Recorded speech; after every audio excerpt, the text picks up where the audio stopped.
maybe before I describe what is for me composition, I would say that art in general for me it's a way of dealing with the world and my being in the world. So it's not a closed on itself system and not a medium which points only to itself, but it's really always in dialogue with reality in a way in its most wide sense.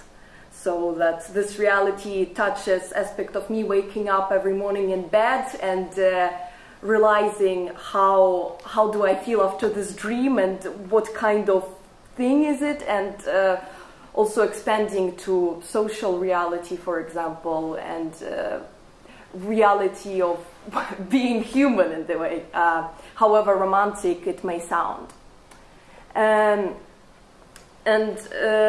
My composition process, it is based on 3 phases or stages, so to say. So maybe I would firstly just say what they are and then try to describe a little bit what it means.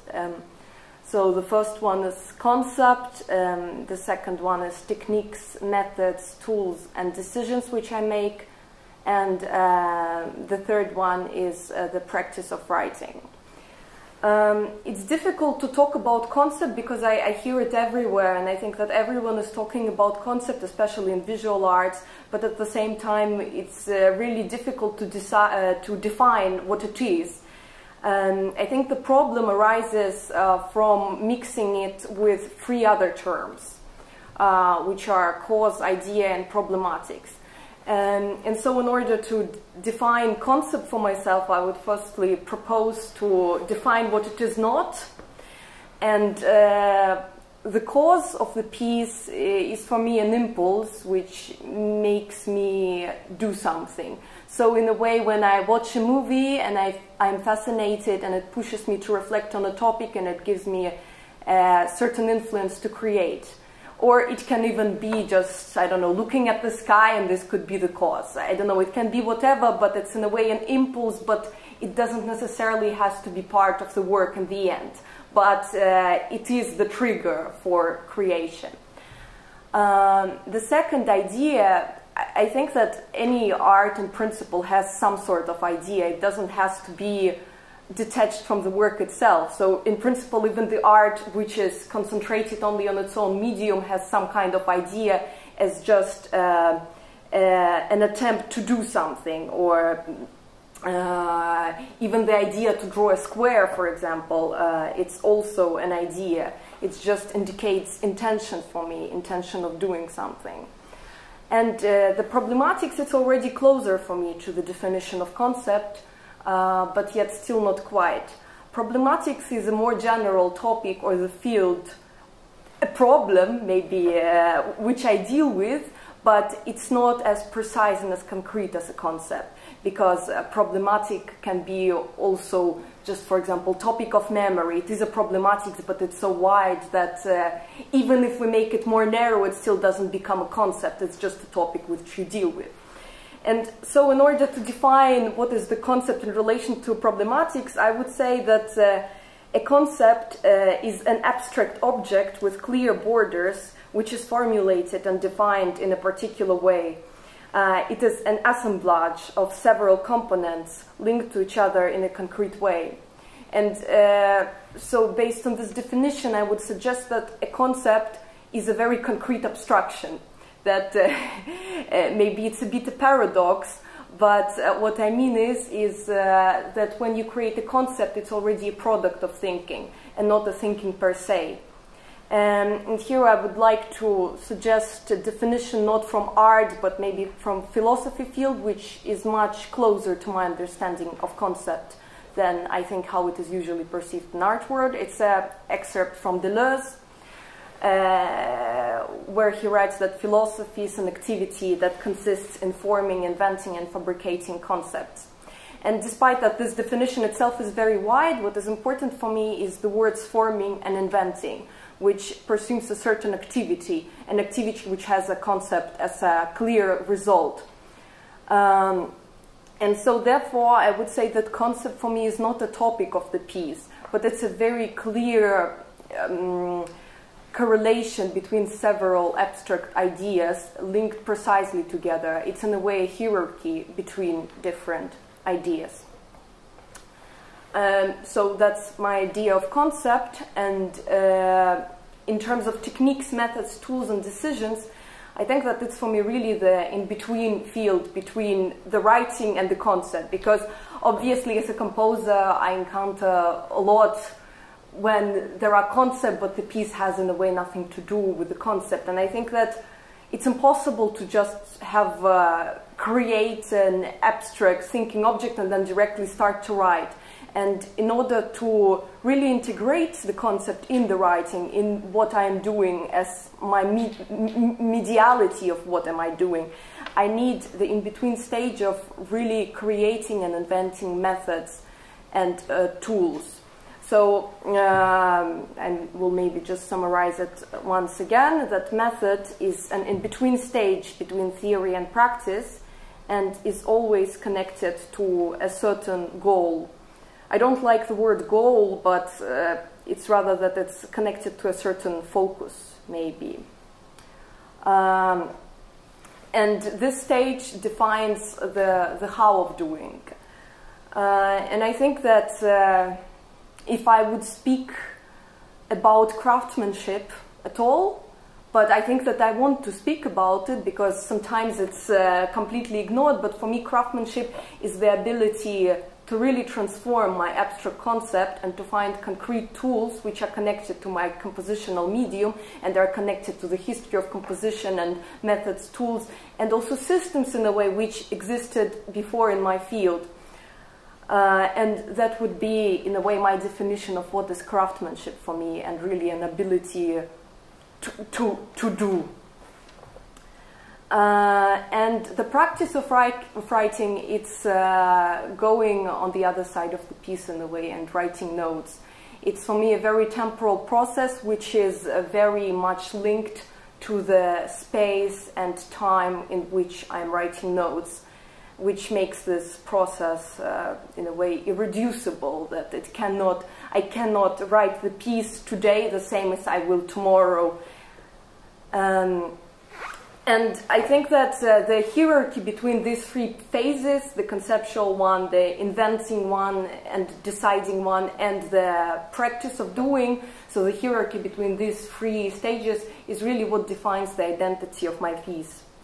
And on the first look, maybe it could seem that the concept and finding techniques, it is much more distant look to the piece, whereas practice of writing is more of a warm look, so to say, meaning that being inside the piece and involved with the piece by your body, by your time, and so on. But I would say that it's for me not exactly like that, because creating a concept is also a temporal act which also depends on time. It's also contextual in that sense, on the circumstances of living and time dedicated to it, as well as searching methods. And moreover, of course, now I described it in very sterile, maybe, way that firstly I think of the concept, then I find methods, but of course on practice it's not linear and it's not defined in terms of what comes first. So, for example, I could decide the problematics, not a concept, and then try some sketches, and then from the sketches I could find a method. And then this method gives me an idea of how this problematics could transform into a concept. And I think that these three stages are really interconnected, and maybe the only thing which is truly important to me is the awareness of their connection.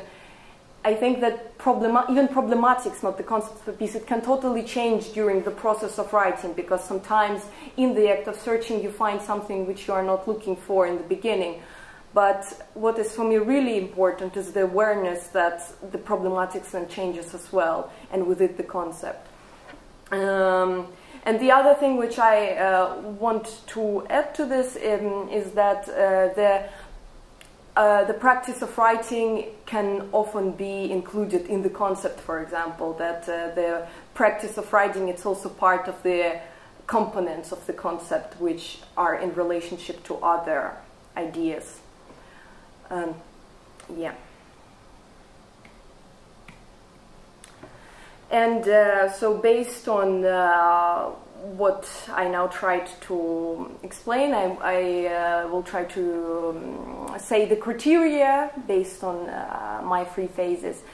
And the first critique, which I always have for my works, but also for any works, honestly, is the relevance and clarity of the concept. And by relevance, I maybe mean two things. The first one is its relationship to the present time, more maybe precisely in German word Gegenwart. But of course it's also a very difficult word because nobody can really define it. But what I mean is what I described in my relationship to reality, the contemporary personal reality of just being in now, at the same time the contemporary presence of social reality, and also the knowledge of discourse in a way, philosophical and artistic, and how much this concept is in correlation with all of this aspect, not necessarily coming from them but aware of them. And the second side of relevance is its simultaneous relation to tradition. And tradition is again a very difficult word, but usually I work with topics which are not completely new. I mean, what is new? But my topics, they are almost always connected to maybe even the beginning, maybe not to the beginning of humans, but at least to the first documents which were arise from humans. For example, topics like memory and ritual, they in a way existed always but transformed. And for sure, as I said personally in the beginning of my speech, that my past constitutes my present, and at the same time I am deeply sure that the common past, in a way, although there is no common past, but the construction of common past, let's say, it influences our common present. So it is impossible to talk about the relevance without the consideration of the history, or at least our perception today of the history. And the clarity, it's much more tricky, and it's much more personal. I'm very interested in sharpness of thought, so that it's clear to that level. It's so precise that it becomes very simple, but at the same time contains the richness of all the steps before. Maybe since I already spoke about Trier, he has a very nice metaphor in Nymphomaniac about the diamond as a metaphor of art, which is so sharp that the light can shine through it. I don't like diamonds, but I like concepts as diamonds. And now to the second criteria is, that's what I described a little bit already about craftsmanship, is how much my techniques and decisions resonate with what I thought, because if they don't, then it's in a way my personal failure. And the third one, it's also a very personal relationship to a compositional medium, and to exactly the process of writing is the presence, and that's a little what I described in the irreducibility of phenomena while writing. It means that having such a setting for writing that no sound can repeat twice in perception of time, and that it's in a way our conditions as humans, because we cannot perceive anything twice the same. It's only our memory and abstraction combines them. This is something which I am deeply fascinated with in composition, is writing so precisely, so maybe even over densely in phenomena, that each moment is relieved uniquely and cannot it cannot come back. And so just the last one, it's a little bit on the side, and it's maybe the most mystical of them even for me, because I don't think that I can say it about my own works, and I can say it only about other works of art which I perceived. It's a term of Aristotle's, metanoia, which means the change of mind or change of heart. And what I mean by it is that when you see a particular artwork, your perception of reality changes so enormously that nothing can go back to before you saw it. And I mean, of course, it's a very romantic term on the one hand, but I think that this is in a way, the magic which is unexplainable in words in a way, and also it's extremely difficult to say what exactly it is. And from the perspective of author, I think that it's extremely difficult to think about it while creating, and maybe even not need it, because it's the resonance which is triggered in people who see it, and you can never, or at least I never want to project what my audience thinks and feels while listening to my works. And so maybe just the last introduction of where I am now and how do I perceive composition, and then I will come to my works, is that what I described is for me the combination of extreme abstractness and extreme concreteness, which is quite similar to the other notion which interests me enormously, is the ritual, because in ritual the actions, they both have a symbolic meaning for a concrete cultural tradition, and at the same time the ritual is so dependent on the act of doing it that it cannot be really taken away from the context where the actions are made, because the actions, they are very concrete and also dependent on the circumstances of time and space.